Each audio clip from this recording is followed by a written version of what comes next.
My brothers and sisters, the Lord is with you. And also with you. We continue listening to God speak to us from the Gospel in the tradition of John. Glory to you, O Lord. Later on, Jesus crossed to the other side of the Sea of Galilee, to the shore of Lake Tiberias, and a large crowd followed him, impressed by the signs he gave by curing the sick. Jesus climbed the hillside and sat down there with the disciples. It was shortly before the Jewish feast of Passover. Looking up, Jesus saw the crowds approaching and said to Philip, "Where can we buy some bread for these people to eat?" Jesus knew well what he was going to do, but this he asked Philip to get his response. Philip answered, "Not even 200 days' wages could we buy enough loaves to feed each of these and giving them a mouthful." One of the disciples, Andrew, Simon Peter's brother, said, "There is a small boy here with 5 barley loaves and 2 dried fish. But what are these among so many?" Jesus said to them, "Make the people sit down." There was plenty of grass there, and as many as 5,000 families sat down. Then Jesus took the loaves, gave thanks, and gave them to all who were seating. He did the same with the fish, giving out as much as they wanted. When the people had eaten their fill, Jesus said to the disciples, "Gather up the leftover pieces so that nothing gets wasted." So they picked them up and filled 12 baskets with scraps left over from the meal of the 5 barley loaves. The people, seeing this sign that Jesus had performed, said, "This is undoubtedly the prophet who is to come into the world." At that, Jesus could see that they were about to come and carry him off as a ruler. He escaped into the hills alone. And this is the gospel, the good news of our salvation. Praise to you, Lord Jesus Christ. By the words of the gospel, may our sins be blotted out. Amen. Amen.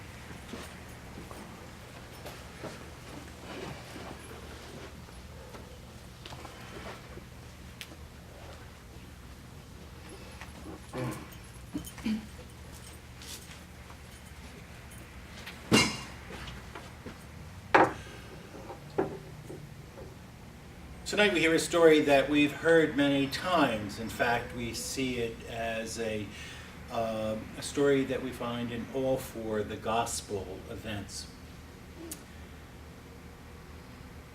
And there are many ways in which we can interpret what took place, especially with the idea of it being close to the Passover, the fact that there were so many people in attendance. In fact, in the one of our translations, it says there were 5,000 men. And another translation says there were 5,000 families. Well, regardless of what they were, is if they were 5,000 men, what happened to the women and the children? They would have been there also, so you multiply that by at least 4, so you maybe have 20,000 people. Now, 20,000 people is a small village, or a large village for that matter, and where are you going to get enough food to feed all of these people? Wiggly, wiggly. Well, Piggly Wiggly, okay. And so there's many, many approaches, and knowing that the Gospel of John is written much later than the others, and more of a theology has developed within the early church, John's whole idea is much different. It takes a theology on of Jesus at the Last Supper, coming to this point of the Passover. And it's Jesus' Passover. Jesus is about to pass over from this life to the next. And so what takes place at the Last Supper with the institution of the Eucharist, of the body and blood, take this, this is my body, take this is my blood. John is saying that the whole idea of all this bread and stuff, that you have to take me as a human being and you have to take me as your God. And that was something very difficult for people to understand. It was very difficult for people to understand the whole idea of having, taking flesh and blood. That was totally outside the understanding of the people, because that was cannibalism. And you would be totally out of sync with your society because of the fact that just wouldn't be accepted. And so many times when you have a gospel like this, there are so many ways in which you can approach it. And so was as they would say, the conundrum upon which I dealt with this week in reading and resourcing this particular gospel story. What was the miracle? What was the miracle? We see that Jesus takes a few loaves of bread and 2 dried fish and feeds this number of people with that. And we see that the multiplication is a sign of who and what Jesus is. Within this context, Jesus says in another place, they will come to know that I am, using that word, that name, which was given to Moses on Mount Sinai. That which is not translatable or speakable, because in the Hebrew it has no vowels, and so you can't, it's like, it wouldn't make sense. But be that as it may, what was the real miracle here? These people put faith in Jesus. Now their faith was based on humanistic faith. Jesus healed the people. Jesus took care of their needs. Jesus answered their appropriate need at this time. They were hungry, so he met another need. And missionaries throughout the world would always say that when you go into a new territory, the first thing you do is take care of the needs of the people. You take care of the needs that they don't have enough to eat, they don't have any clean water, they don't have proper living conditions, they don't have this, that, or anything. And so the missionary takes care of that. And once that is taken care of, once the needs, the daily needs of the people are taken care of, then we can start talking about faith. Then we can start talking about religion. Then we can start expanding their minds with the message which I came to give. But the needs of the people need to be satisfied first.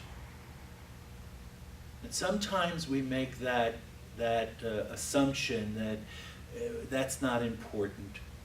People are not going to listen when they're hungry. People are not going to listen when they're sick and in pain. People are not going to listen when they're downtrodden. They've got more immediate needs before them, and those need to be taken care of. And many times, I believe, as Christians, we fail to understand that, and we go headlong into a situation with this great faith of ours, all bubbling and all good and all wonderful, and nobody is really interested. Because the needs, the physical needs of these people speak louder than the words that we could ever preach. We live in a society of haves and have-nots, and I don't have to go into that because you know that as well as I. We need only to drive downtown Fort Lauderdale to see the people panhandling on the streets. In my experience coming from New Jersey, I have never seen the amount of people on the street in New Jersey panhandling as I have down here. It seems to be a national pastime, or a new job that people take on.